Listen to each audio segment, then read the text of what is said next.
केंद्रीय यंत्रणेकडून मुंबईत सुरक्षेच्या धोक्याबाबत माहिती मिळालेली आहे। या पार्श्वभूमीवर मुंबई शहरातील सुरक्षा व्यवस्थेत पोलिसांनी वाढ केली आहे। केंद्रीय एजन्सीच्या सतर्कतेनंतर मुंबईतील अनेक धार्मिक स्थळं आणि इतर गर्दीच्या ठिकाणी कडेकोट सुरक्षा व्यवस्था ठेवण्यात आली आहे, अशी माहिती पोलीस सूत्रांनी दिली आहे। गर्दीच्या ठिकाणी आणि धार्मिक स्थळांवर मॉक ड्रिल घेण्याच्या सूचना देखील देण्यात आलेल्या आहेत।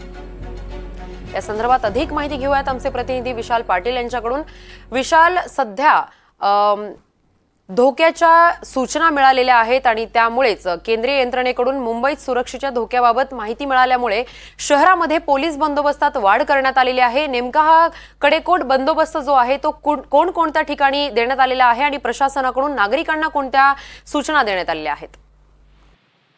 किरण, केंद्रीय यंत्रणांकडनं जी माहिती मिळालेली आहे ही संभाव्य दहशतवादी धोक्यांच्या बाबत सतर्कतेचा इशारा जो आहे हा मुंबई शहराला दिलेला आहे। त्यामुळे मुंबई पोलिसांकडनं तशा पद्धतीचं अलर्ट मोडवरती जे आहेत ते मुंबई पोलीस असलेले आपल्याला पाहायला मिळत आहेत। ज्या पद्धतीनं मुंबईची गर्दीची ठिकाणं आहेत, धार्मिक स्थळं आहेत, या ठिकाणी सतर्कतेचा इशारा देण्यात आलेला आहे। त्यासोबत ज्या आपल्याला माहिती आहे मुंबईत आता जे सण येणार आहेत याच अनुषंगानं बाजारपेठा असतील किंवा धार्मिक स्थळं असतील त्याच्यावरती मोठ्या प्रमाणात लोकांची गर्दी होते आणि त्याच ठिकाणी पोलिसांना सतर्क राहण्याचे निर्देश जे आहेत हे तपास यंत्रणांकडून देण्यात आलेले आहेत।